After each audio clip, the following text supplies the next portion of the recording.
Hello and welcome back to Project BeefyMax. So today we're going to be talking about drivetrains, and here you can see a drivetrain and it's not new. So as many of you know who's into bikes at the moment, drivetrains are like one of the hardest parts to source due to the COVID parts crisis or whatever, shipping crisis, container crisis, lots of reasons. I've been waiting for 4 months for something to come in stock. I've been looking all that time, nothing's come in. So to get the bike up and running, I've decided to reuse an old SRAM X1 group set.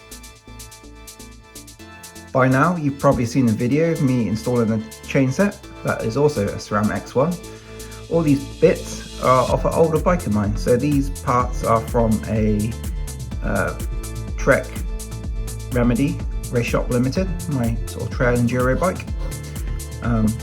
This is a 11-speed group set, so it's a 42 to 10. I upgraded that bike to an Eagle, a GX Eagle, and it come with this X1 group set, which is now a dead group set effectively. SRAM don't make the X1.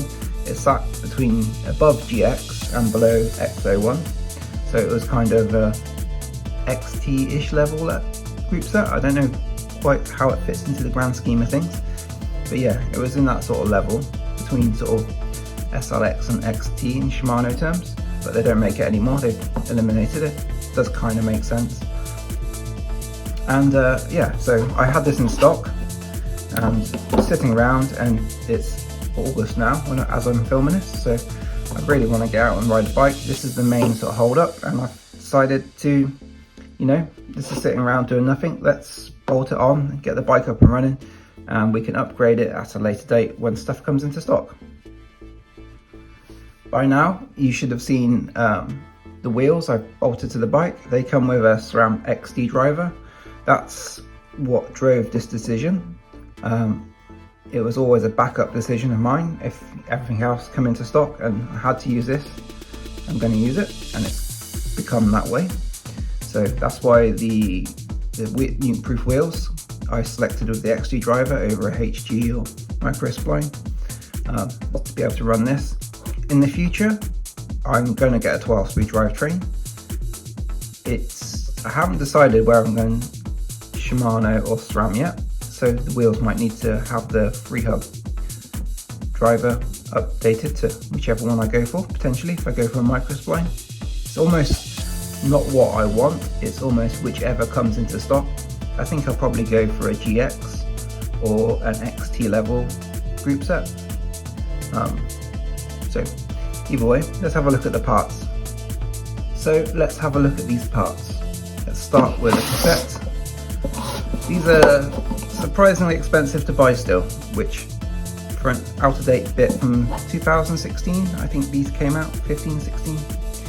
These sell for like £130 in the UK, which is a bit extreme considering how much an 11-speed XT or SLX cassette costs.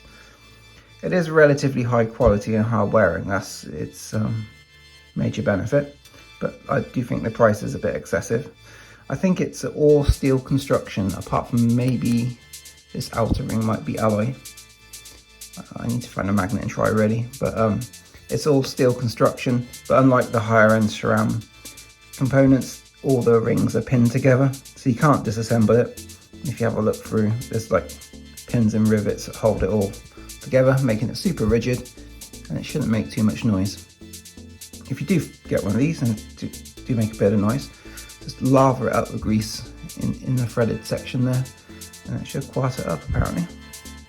So let's see how much this cassette weighs, just to keep track of the weights, as we've been doing through this entire build.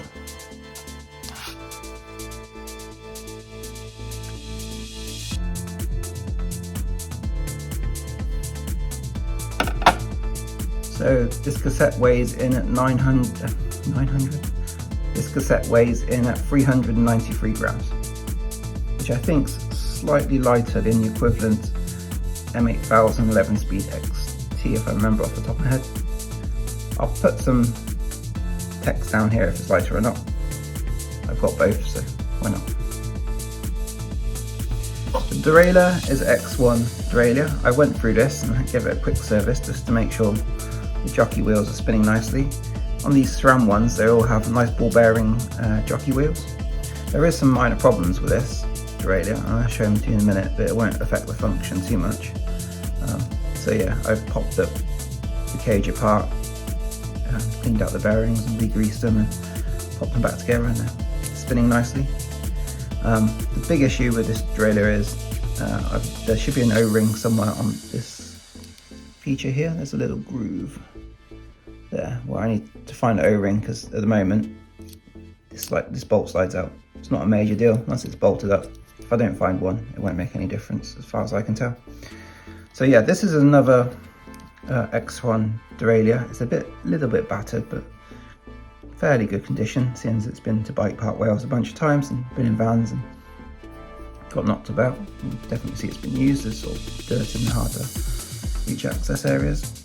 Clutch feels fairly strong still. So yeah, it's pretty neat. These are ruthlessly expensive for what they are as well.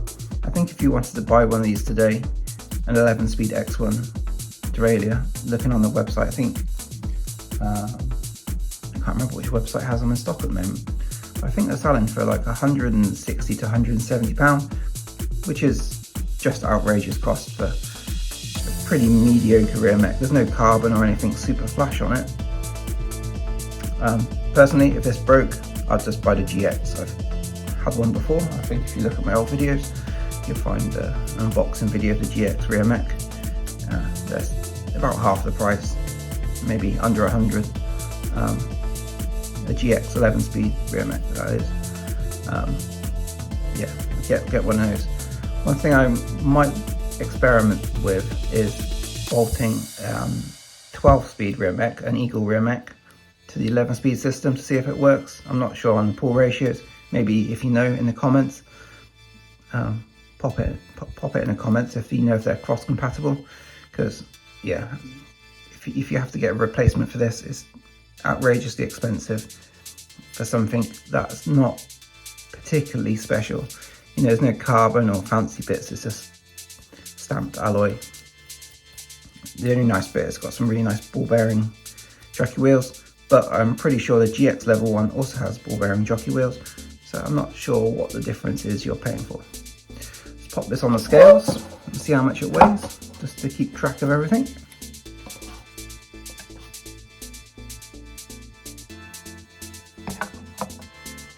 So this rear mech weighs in at 255 grams. I'll go back and have a look at the GX 11-speed GX rear derailleur and pop the weight down here somewhere, and then we can see if the doubling the cost is actually worth paying for. Probably not. It's probably only about 20 grams heavier, I should imagine.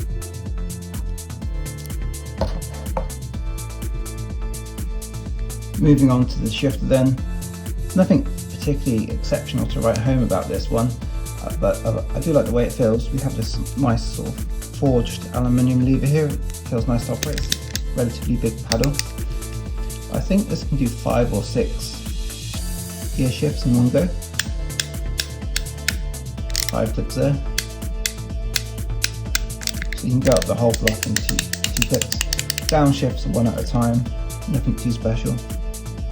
Got 2 positions we could possibly pop the clamp into, I think, and barrel adjuster there. It's a bit plastic fantastic. It's 11-speed obviously.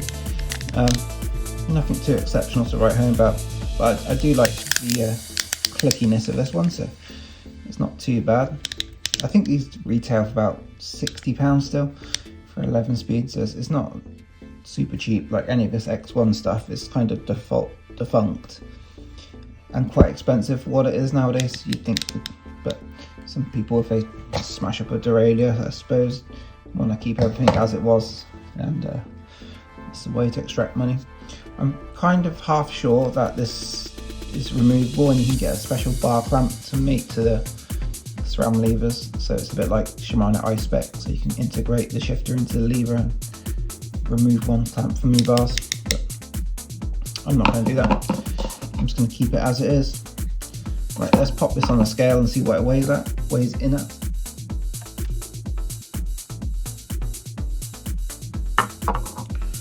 So on the scales, 121 grams, which I think is a little on the chunky side personally. Shifter, I think the shifters, there's options to make shifters quite light.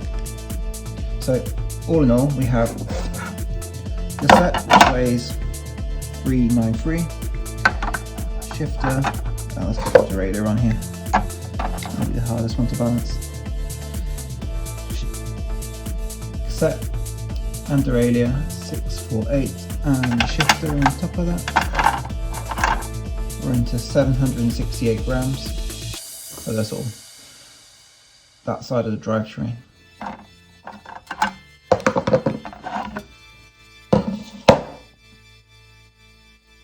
For the chain, I've gone for something really boring and basic for now because we're going to go 12 speed. It's the old SRAM PC110. It's nothing special. It's literally the base level 11 speed chain. This has been used lightly. Actually, I used this over the winter on my turbo trainer. Which didn't actually get much use this winter. But it's clean, it's lightly used. It probably mesh up to this lightly used rear cassette. I think looking at my Strava, this cassette has about 400 kilometers of use, so relatively light used. People reckon these are good depending on use and conditions. Use them in up to around 2,000 to 4,000 kilometers. So they're quite durable things if they hold together. So that's the drivetrain for the Project Beefy. Let's get it installed.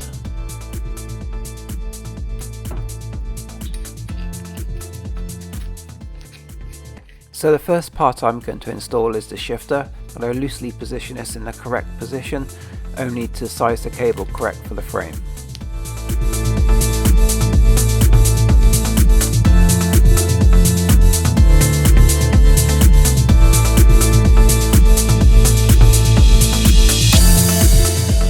The gear cable I'll be using for this build is this B-twin gear cable I buy from Decathlon.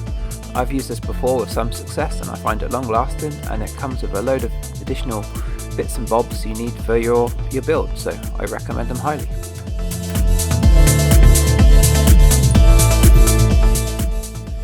The rear derailleur hanger needs installing before the rear mech. As you can see, it's a replaceable type and it's bespoke to the Beefy frames, so if you need one, visit Kotick. A general comment on the overall design: I think it's pretty neat. It bolts in through the top with a sort of dowel point below, and this sort of clamping mechanism also clamps the threaded section, which is replaceable in a frame. So yeah, it's a clever design, I think.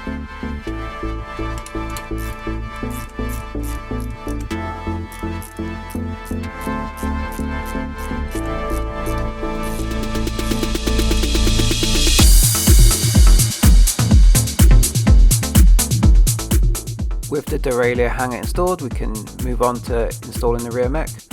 Before I install it, I'm going to add a little drop of medium strength Loctite to the thread, just to stop this pulling out in the future. It's just a dotting the I's and crossing the T's thing for me. From the industry I work in, most stuff gets Loctited unless specifically it doesn't need Loctiting for a variety of interesting reasons. But on bikes, generally, Loctite is good.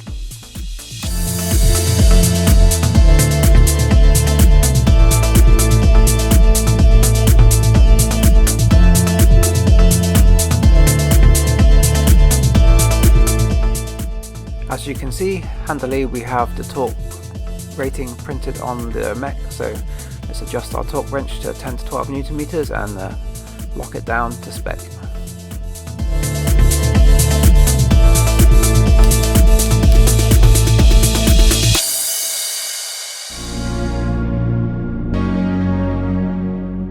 One thing I noticed at this stage of the build is that I assembled the cable clamps the wrong way around, so these double cable clamps need to be on the top tube, whereas the single ones need to be on the down tube. This is the opposite way of what my Kona is, where yeah, I just got it wrong in my head, so I won't bore you too much. I played this in fast forward, but yeah, I got them upside down and wrong way around, so at this stage I corrected that.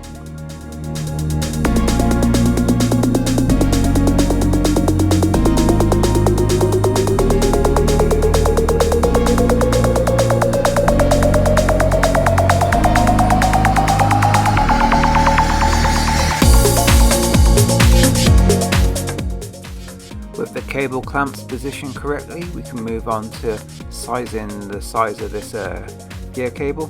What I'm effectively doing is I'm hooking it up from the rear mech forwards, so assessing the routing option underneath I think is safer and better, and installing it at the rear derailleur. There's not a loop of it like there was in road bikes back in the day.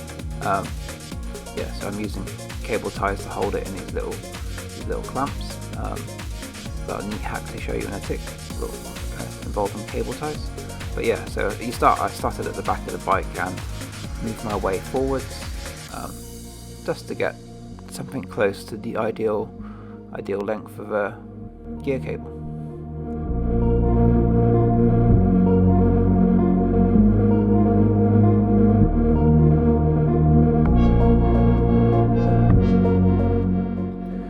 So this is a little hack for when you come to using zip ties. Instead of using scissors or side cutters to cut the zip tie, use a pair of nail clippers, especially side cutter type versions.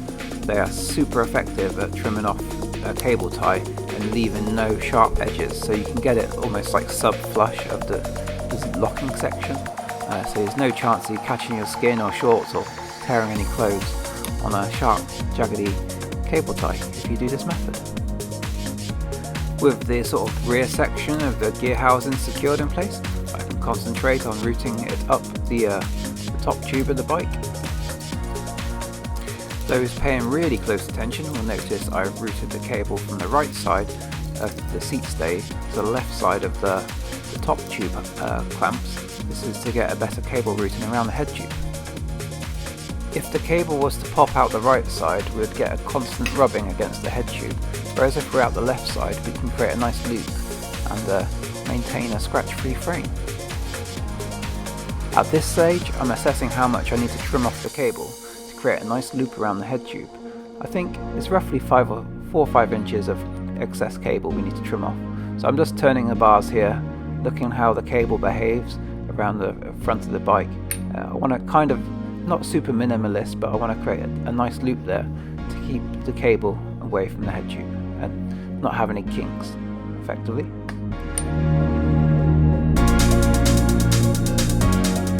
I'm assessing this by holding the cable against the shifter in its mounting location, and then once satisfied I will make a cut with my cable cutters.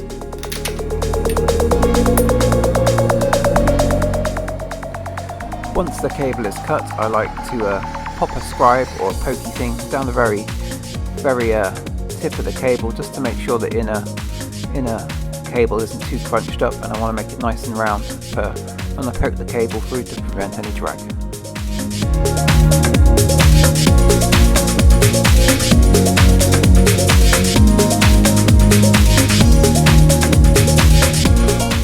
With the cable cut to size and finished correctly, I pop a ferrule on the end, and now we're now ready to install it in the shifter. With everything sized correctly, we can now look at installing the inner cable.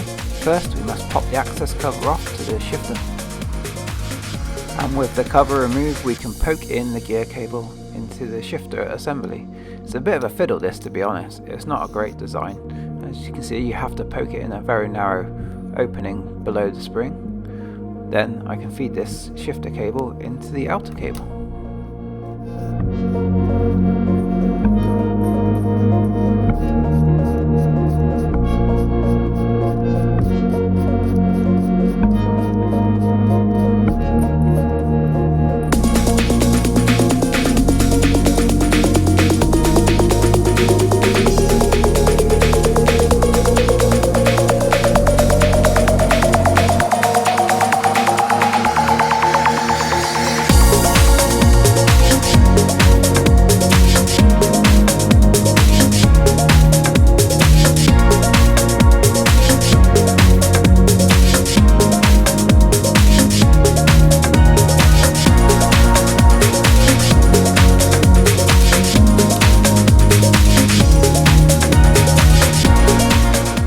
With the cable in and seated correctly, we can now reapply the cover.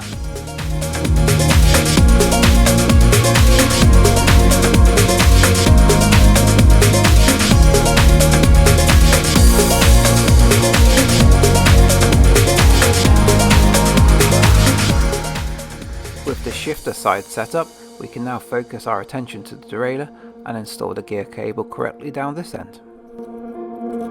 I always seem to find it's a bit of a faff to install the cable around the sort of wheel in the rear derailleur there. It's a bit brutal to sort of push it round and get it positioned correctly, but you keep poking it around and it eventually goes into place. With that positioned, you can sort of line up the cable and drop it into its hole, make sure it's seated nice and correctly. Moving on to the lower side of the derailleur, we can look at lining this cable up.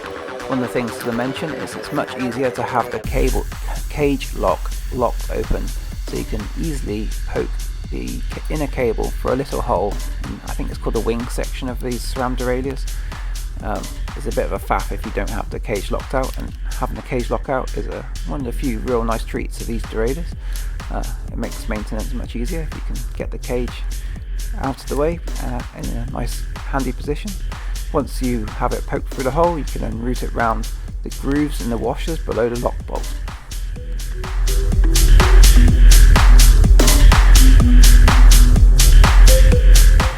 So before talking down the cable in place, I like to pull a decent amount of tension into the cable in the whole system, just to ensure that all the ferrules ends of the outer cable are firmly seated in the sockets they sit in. It's not too bad on mountain bikes like this with one single cable, but if you had a road bike with multiple bits of cable going into multiple ferrule ends, it's a recipe for small movements, and you'll find your gear shifting will go off if you don't do that. And one last thing I thought I'd do is I found some cable ends in this nice gold colour, which kind of matched the grip damper style on the Mazzocchi bombers, so I thought I'd install them on the cable end for additional style points. So I used some cable cutters to cut the cable here, and then just crimp it onto the end to add the last finishing touch to this rear derailleur install.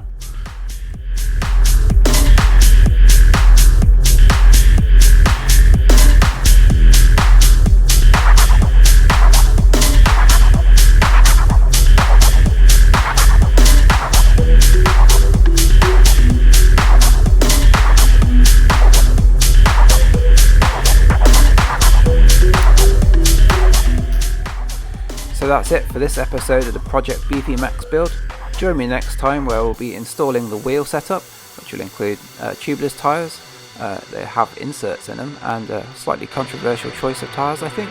So yeah, join me then and see what we installed, and we'll get this rear mech tuned up and shifting real nice. Thanks for watching. I'll see you in the next video. Cheers.